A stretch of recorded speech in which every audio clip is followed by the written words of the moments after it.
of the river. But first this evening, protests across the country calling for change. And today a famous band with ties to Augusta says it's opening their eyes. So they have made a big announcement. You've probably heard by now, Lady Antebellum will just go by Lady A from here on out. A lot of us already refer to them as Lady A, but they are making it official. In a long post on social media today, they say they are dropping the word Antebellum. They say they've come to the decision after a lot of discussion and prayer. And people are looking for a lot more change than that. The Meriwether Monument in North Augusta has been controversial for years. There is a new push and a new momentum, also a new petition. Suspect was arrested there. A special task force laying out recommendations today for how to reopen school in South Carolina in the fall. Our I-Team's Meredith Anderson is doing the homework for you so you know what state leaders have in mind.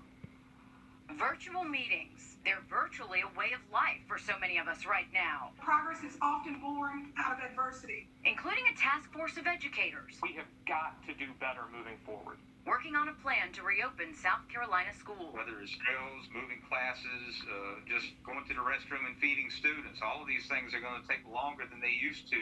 Which is why the group says the school day might have to be extended. Other suggestions include schools marking hallways like a lot of grocery stores have done to control foot traffic. Desks, when possible, need to be 6 feet apart, which will be difficult for older buildings with smaller classrooms. Some suggested doing away with, but at least cutting down on, standardized testing. As for nurses, the task force wants to make sure each school has one. Sounds simple enough, but preliminary data shows at least 166 schools don't have one yet. The counselor-to-student ratio also isn't where it needs to be, even though that's a state regulation. And we're off by like 500 kids. Like, that's not something that's sustainable. And we have pieced it together because of the great work of educators, but when the crisis hit, all the tape tore.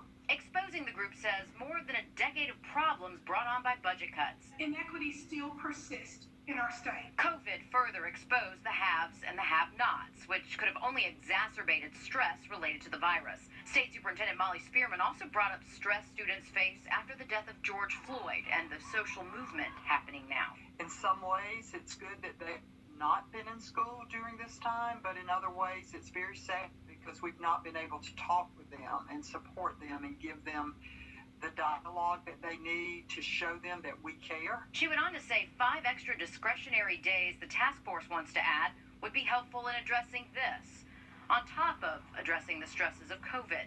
And then there's COVID bullying, where kids could pick on each other about everything from possible exposure to wearing a mask to school. The task force is now tasking districts to come up with some sort of survey to see how many parents actually feel comfortable sending their kids to school. So even if distance learning isn't a requirement, it's going to have to be an option. And 2, what happens if there are hot spots and schools have to close? They'll have to be ready for that too. Reporting for the I-Team, Meredith Anderson, on your side. Another concern, schools also have to start identifying staff members who are considered high risk or live with someone who's high risk and figure out a way to keep them safe. Oh man, still a lot to consider as everyone tries to work towards getting back to normal, whatever normal is.